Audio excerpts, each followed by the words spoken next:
Part 5 echoes in the hallway. Eventually, the world asked something of her. Bills, time, routine.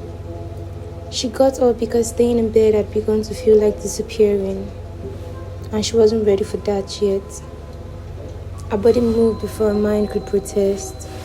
Shower, clothes, a face arranged into something neutral. Work. She had been transferred to Brentwood long before she met him. Johannesburg had held too much, too many ghosts, too many versions of herself she couldn't carry anymore. Streets she had passed as a child, memories pressed into pavement and walls, voices that lingered long enough after they were gone.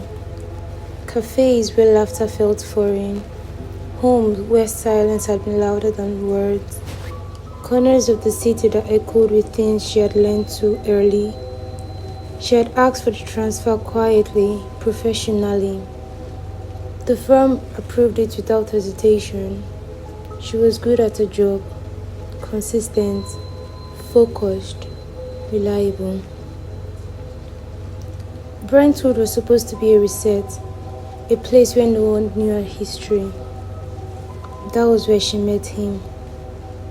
She remembered her first day clearly, the unfamiliar building, the new faces, the way she kept her head down, determined to be invisible until she found her footing.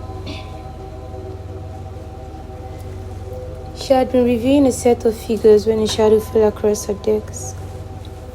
"Welcome," he said. Calm, warm, not intrusive. "If you need anything, let me know." That was it.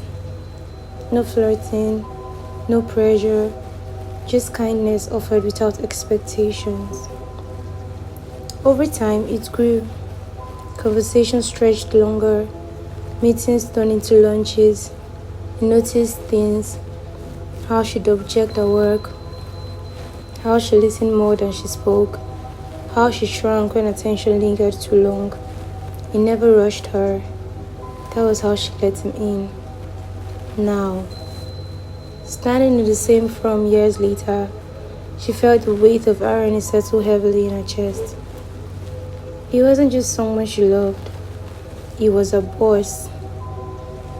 She walked into the office with steady steps, even though her body remembered him before her mind could keep.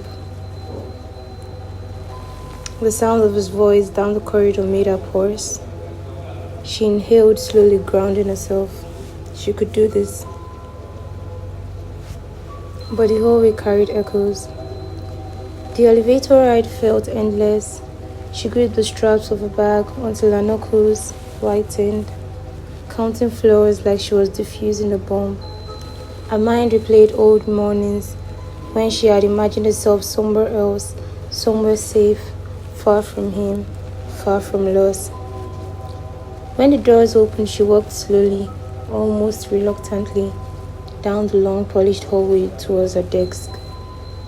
Her heels clicked against the door, loud enough that it sounded like her heartbeat echoing back at her.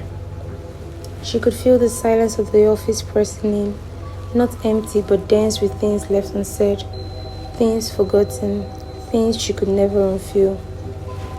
Then she saw him just outside his office. Sleeves rolled up, expression composed, posture controlled.